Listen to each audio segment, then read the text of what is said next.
दूसरा सवाल मैं गुंजन से पूछना चाहता हूँ कि क्या ये रेड कार्पेट और ये डेमोक्रेसी सिर्फ बॉलीवुड के ब्लू ब्लड के लिए है?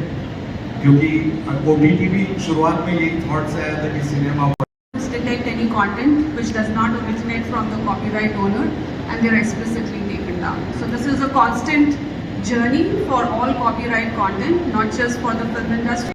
किफायती दाम में लोगों को फिल्म दे रहे हैं तो इसका सबसे बड़ा असर होगा पायरेसी पर।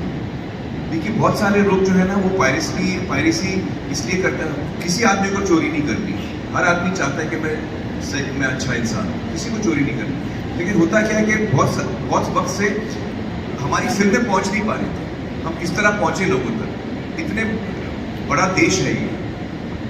तो सैटेलाइट पे जब फिल्म आती है 1 साल के बाद, तब एक्चुअली बल्क ऑफ इंडिया मेरे हिसाब से तब देखता है।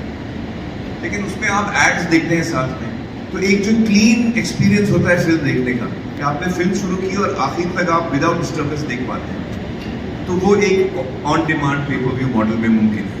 क्योंकि मैं और कुछ बोल नहीं पा रहा था, क्योंकि मुझे थिएट्रिकल बिजनेस प्रोटेक्ट करना था।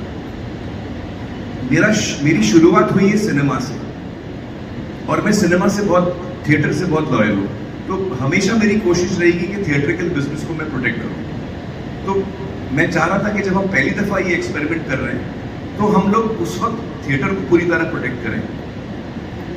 और इसलिए 2-4 लोग जिन्होंने मुझे ये सवाल पूछा, मैंने उनसे कहा कि हाँ मैं यूट्यूब पे नहीं आ रहा हूँ, वो मुझे कहना पड़ा और मैं उसके लिए माफ़ी चाहता हूँ। So I am interested in the 100 rupees of my audience, not the 125 crore of some platform, जो जिससे मुझे लगता है कि ये सिनेमा को नुकसान हो रहा है। मैंने वेज में भी ये बात खुलासा किया था इस बात का कि मुझे लगता है इससे हमको नुकसान हो रहा है। तो जिस चीज़ से इंडस्ट्री को नुकसान हो रहा है, अगर मेरे अकेले का फायदा हो रहा है इस डील में, वो डील में मुझे नहीं आता कैसे करूं मैं, क्योंकि लॉन्ग रन में ये इंडस्ट्री इफेक्ट होने वाली है। इसलिए मैंने उसको ना बोला। आज हम लोग इस मॉडल में कितना कमाएंगे मुझे नहीं पता। बाद आप अपनी जिंदगी में मसरूफ हो जाते हैं, आप थिएटर जाना आपके लिए मुश्किल हो जाता है, आपकी जॉब लग जाती है, आपकी और जिम्मेदारियां बढ़ जाती हैं। तो किसी भी समाज में जो यंगर जनरेशन है वो theatre going audience, they make the bulk of theatre going audience. Theatre का एक्सपीरियंस एक बहुत ही अलहदा एक्सपीरियंस है, बहुत ही अलग एक्सपीरियंस है। मुझे लगता है कि थिएटर का एक्सपीरियंस इतना यूनिक है कि उसको आप कहीं पे रेप्लिकेट कर ही नहीं सकते।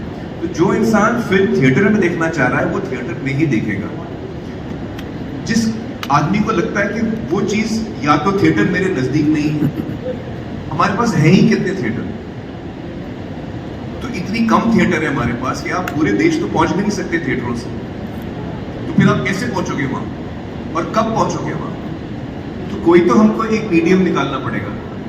अच्छा, सब्सक्रिप्शन मॉडल में तो आप मोरलेस इन अ वे फ्री दे रहे हो, फ्री नहीं है, आप सब्सक्रिप्शन दे रहे हो, मैं मानता हूं, लेकिन आपने उस फिल्म जो आप देखने जा रहे हैं उसकी पेमेंट नहीं की है, आपने सब्सक्रिप्शन का पेमेंट किया और जो फिल्में आ रही है वो आप देख पा रहे हो। I think different generations will move towards different content based on what the kind of content it is. I think younger audiences, for example, are loving Sierra, which is a big hit. तो हर age group का अपना एक test होता है। As a creative person मैं चाहता हूँ कि मैं हर किस्म की फिल्म बना सकूँ, जेनजी के लिए भी बना सकूँ, यंगर जनरेशन के लिए बना सकूँ, और भी लोगों के लिए बना सकूँ, अलग अलग टॉपिक्स चुनूँ। This gives me the freedom to do that. आप लोग बैठ जाएंगे तो आप लोग की सपोर्ट और प्रार्थना हमारे साथ हो। Thank you so much everyone, thank you.